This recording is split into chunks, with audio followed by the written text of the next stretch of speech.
It's fun being a McNelis in Ireland. And in fact, it's kind of special for me. I'm just going to share that. My father just passed away on Christmas Eve of this past year, and his birthday was September 10th. And so coming to Ireland right after his first birthday of not being here is very, very special. I want to tell a quick story in introduction to this wonderful panel. When I was 18 years old and a freshman in college, the college that I was attending had the philosophy that you declared your major in your freshman year. And I did not yet know what I wanted to do or what I wanted to go into. And it was the end of the first quarter, and my advisor said, "You need to declare your major by Monday." So I went back home to Minnesota, and people were noticing that I do have a Minnesota accent. And I was sitting watching a children's choir with my family. And as I was watching those children sing, I had this inspired moment. It just came to me that all of those, and every time I tell a story, I choke up. And I looked at those children and I thought, all of those children, all of the adults in those children's lives don't know all they could know to help those kids become all they could become. And that moment, I thought, I'm going to learn all I can to try to help those children become all they have the potential to become. And how wonderful is it that a group like this has come together and all have that same goal. This is fantastic. And Marlene has pulled together an enormous group of people throughout the world with that dedication, and I cannot tell you how heartwarming that is, and I know you all share that same feeling. So we are sharing these life skills that are what all adults need to know to help children become all they can become. And so social skills is our final topic, and we have a fabulous panel to share stories relating to social skills. Is that fine? I need to first of all introduce my assistant. This is Jessica. Jessica goes with me when I present all over the world, and she said, of course I need to go to Ireland with you. So she is here along. So emotion has an enormous impact on imprinting brains. I had an experience when I was 6 years old that included emotion, and I have a memory of it all these many years later. It was a 6-year-old birthday party, sleepover. There were 7 girls invited that lived near each other and played together most days.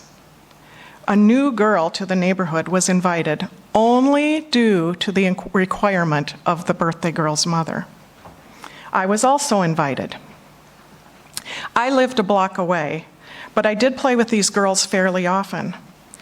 Being an extremely shy girl, I really liked being accepted by this group and was excited about being included in this party. The party progressed, and now it was time to begin preparing for sleep. The new girl found a spot on the family room floor and laid out her sleeping bag. As she did this, one girl ran into the other room exclaiming how she was not going to put her sleeping bag anywhere near this new girl.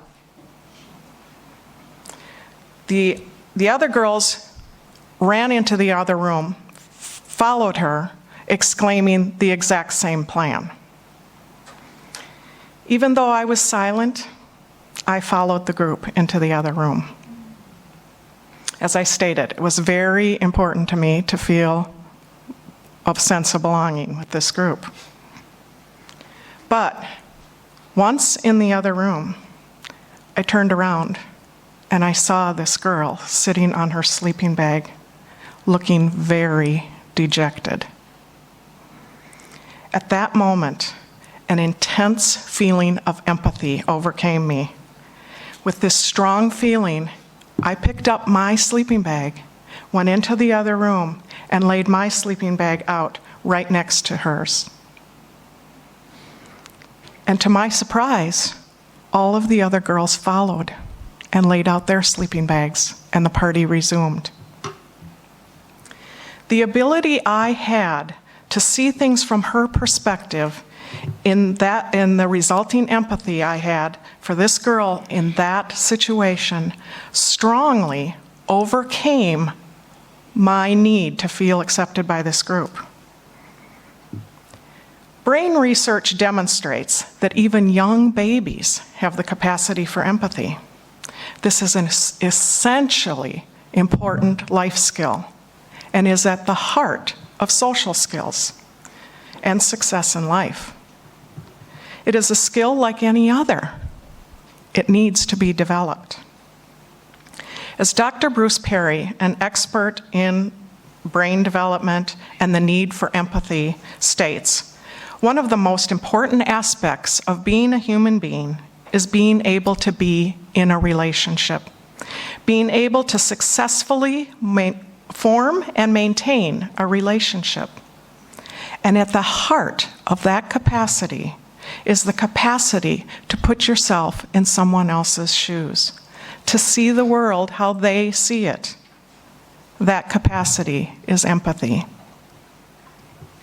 As my career unfolded, I became extremely interested in early brain development research.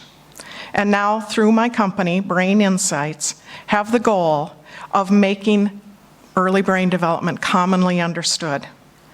And that goal is only to have it understood by every adult in this world. That's it. That's it.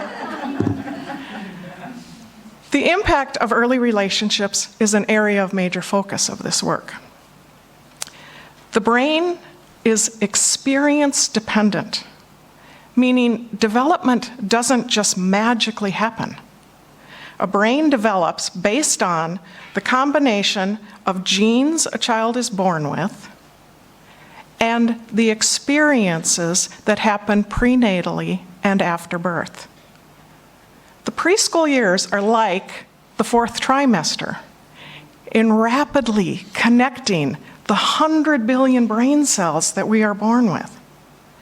And experiences create the direct and physical impact on the way the brain is wired. And the repetition of experiences strengthens these essential neural connections. The brain is designed to adapt to whatever type of experiences are being repeated frequently. And that's whether they're positive or negative experiences. So even though it takes many years for the brain to fully mature, these early months are the time for the most rapid amount of growth and development of the brain, with 85% of it happening by age 3. We are biologically designed for relationships. We are born with a primary need to get someone to care for us. We are completely dependent on at least one other person to care for us. Through the ideal situation of being lovingly and consistently responded to, meeting our needs in a nurturing way, brain pathways are being created and empathy is being developed. If Jessica is responded repeatedly and responsibly, consistently to the needs that she is expressing, this is going to create the feelings of safety and pleasure that her brain is craving. And this will begin the wiring in her brain for relationships with others throughout her life.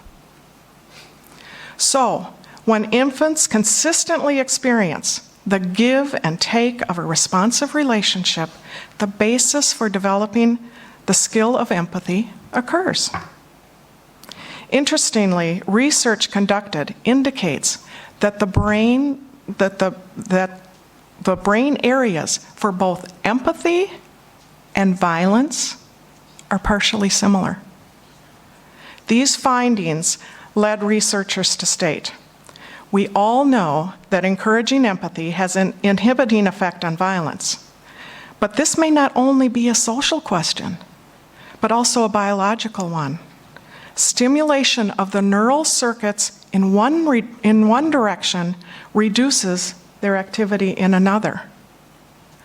So, as a result, a more empathetic brain will have more difficulty behaving in a violent way. While attending the sleepover party, my brain pathways likely fired in a way that made it too difficult to be mean to that excluded girl. Various versions of interesting studies reveal that babies as young as 5 months old can demonstrate empathy skills. However, due to a variety of situations and circumstances, some children do not experience the ideal serve and return of relationships early in their life. A child that does not experience the give and take of a relationship is simply not going to develop the brain connections for seeing things from another person's point of view. However, the wonderful news is that the brain is always learning, always making new connections, reorganizing throughout our life. This is called plasticity. This provides us with the extraordinary opportunity to make changes later.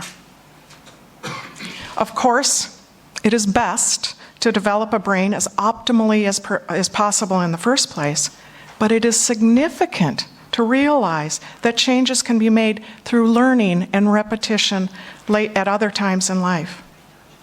One remarkable program that is making an incredible difference in this way is a program called Roots of Empathy. This project is based simply on a mother visiting a classroom with her baby on a monthly basis. The children are taught perspective taking through their interactions with the baby. The results have been dramatic. Humans are contagious beings. So part of the effectiveness of this program is likely due to our contagious makeup. And these kids are catching empathy experiences. This contagious aspect seemed to be the case in the slumber party experience, where the other girls joined me after I showed caring. The repeated experiences of feeling empathy for a baby in the Roots of Empathy program are actually changing the brains of the children, and this essential life skill is being learned. Indicators are revealing that empathetic behaviors are in decline in many societies. There are numerous factors contributing to this occurring.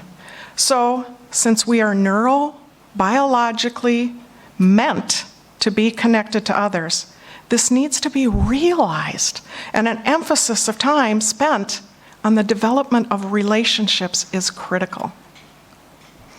In summary, valuing the time that parents have to spend with their infants and young children, and supporting parents in establishing nurturing relationships is essential. Additionally, for daycares and schools to have an effective way to help children for success in life is to have low teacher-child ratios to increase the opportunity to foster relationships with every child. And then use the understanding that the brain is experience dependent. Children in schools can be engaged collectively in a caring climate and create activities that benefit other human beings. Children have the capacity to learn to read, write, and do arithmetic. Children also have the capacity to empathize. If we truly want to help children thrive in life and want to have an incredibly positive impact on our world, it is vital that we place an emphasis on the development of relationships with other human beings. This is where it all begins. After all, it is the primary need of our brain.